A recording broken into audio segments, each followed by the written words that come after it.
డిఎస్సికి ఎలా అప్లై చేసుకోవాలో వీడియో పోస్ట్ చేసిన మంత్రి Nara Lokesh. Citizen sports cancer hospital కు శంకుస్థాపన చేసిన AP BJP MP Purandeswari. Jammu కాశ్మీర్లో ఆకస్మిక వరదలు 100 మందిని రక్షించిన అధికారులు. సంచలన వీడియో రిలీజ్ చేసిన లావణ్య.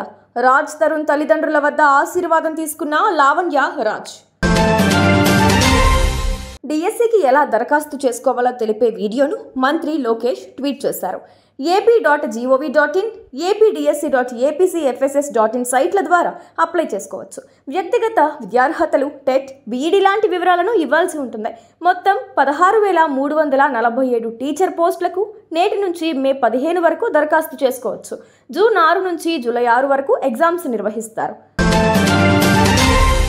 కృష్ణా జిల్లాలోని పామరు నియోజకవర్గం ముళ్లపూడి గ్రామంలో నిర్మించనున్న citizens sports cancer hospital and research ఇన్స్టిట్యూట్కు బీజేపీ రాష్ట్ర అధ్యక్షురాలు పురంధేశ్వరి వర్చువల్గా శంకుస్థాపన చేశారు.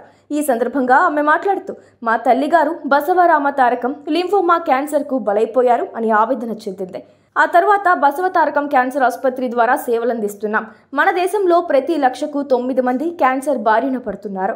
వైద్యానికి అయ్యే ఖర్చు, బయట నుంచి తెచ్చే అప్పు కట్టలేక ప్రజలు పేదరికం బారిన పడుతున్నారు. అందుకే కేంద్ర ప్రభుత్వం ఆయుష్మాన్ భారత్ అనే హెల్త్ ఇన్సూరెన్స్ స్కీమ్ తీసుకొచ్చిందని బీజేపీ ఎంపీ పురంధేశ్వరి పేర్కొన్నారు.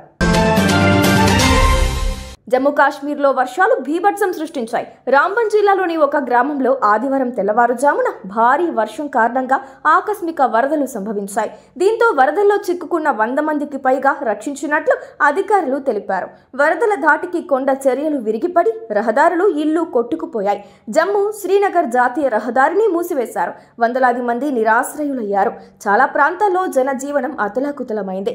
ఇది క్లౌడ్ బరస్ట్ అని నేషనల్ మీడియా చెబుతోంది. తెలుగు రాష్ట్రాల్లో మరీ ముఖ్యంగా టాలీవుడ్ సినీ ఇండస్ట్రీలో పెను సంచలనం సృష్టించిన రాజ్ తరుణ్ లావణ్య కేసులో రోజుకో ట్విస్ట్.